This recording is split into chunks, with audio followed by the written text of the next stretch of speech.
In this tutorial, I will be teaching you my favorite painting technique. It is a quick and easy blending style to accomplish gradients like this one, and we will be painting this lion together.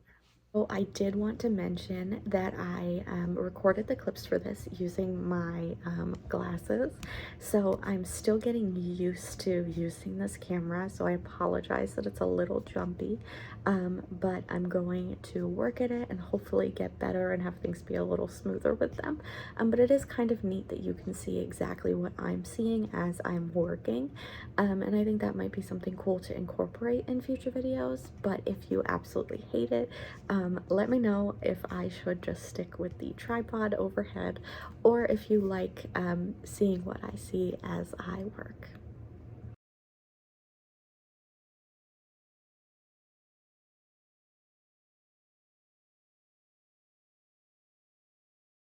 Our first step is to separate our pieces by what color they're going to be. So we can put the mane off to the side and then separate out the ear, cheek pieces, and then the eyes and the nose will be painted the same color, so those can go separate as well. We're going to start by dipping our brush into our yellow paint and adding just a tiny bit of orange onto the outer edge.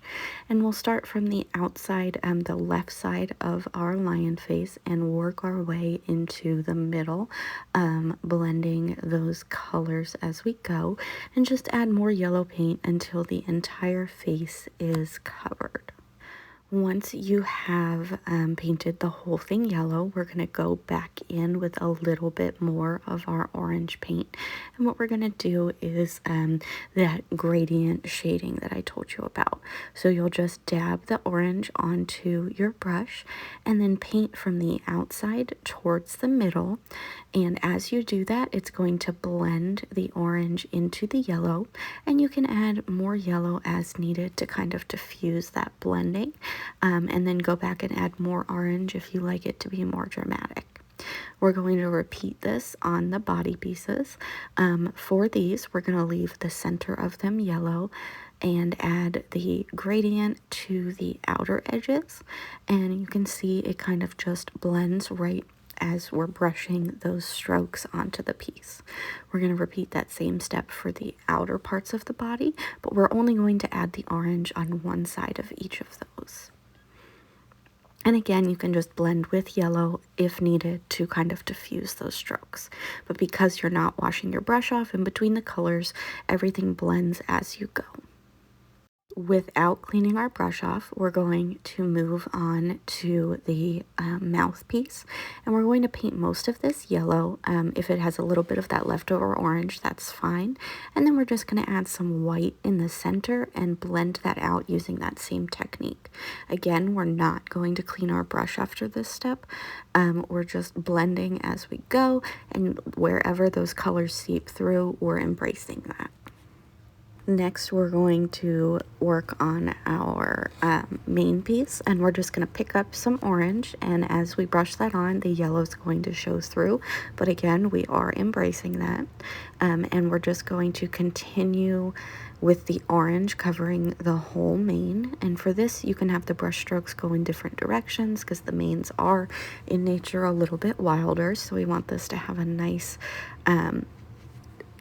amount of texture to it and that different gradient blending in different directions.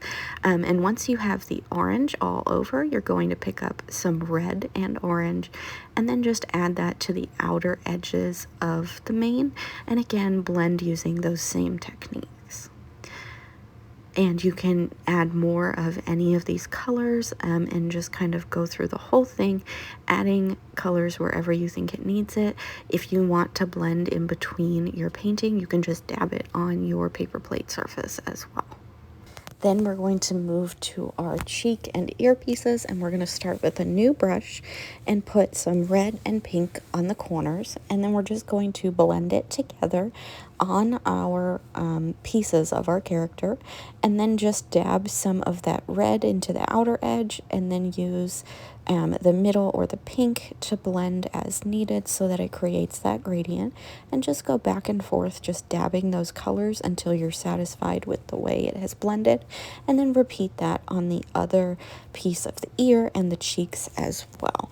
I like to have one side have more of the red, one side have more of the pink, and a nice medium toned pink in the middle to blend those.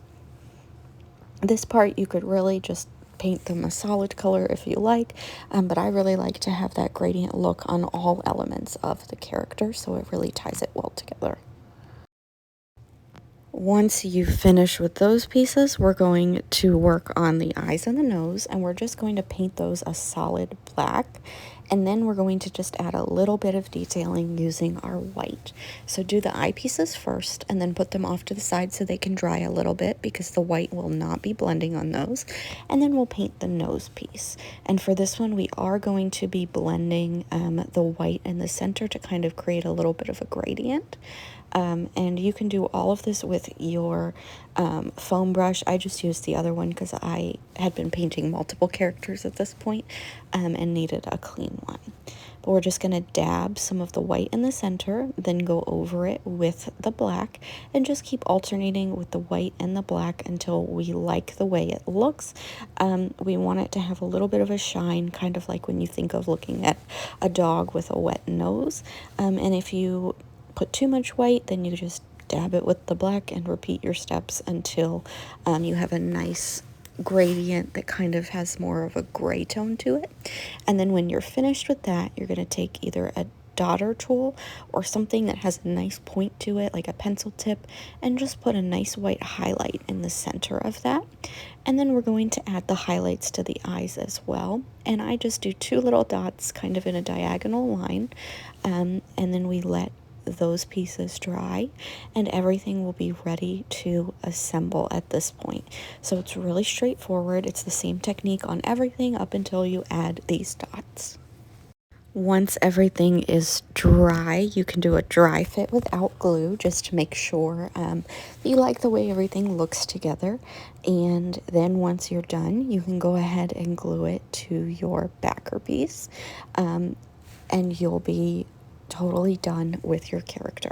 So like I said, this is pretty much foolproof. It's super quick, and you can apply this technique to just about any type of sign painting, whether it's characters, sign backers, whatever you want to use it for. It's a nice way to add a quick touch of some whimsy and pops of color to your characters. It makes it look like you put a lot of time in, when really it's one of the quicker techniques you can use, and it makes your projects go so much quicker. And here are some examples of the finished project in this style. It's really easy and anyone can do it, and it makes your projects go really, really quick. I'd love to see what you make.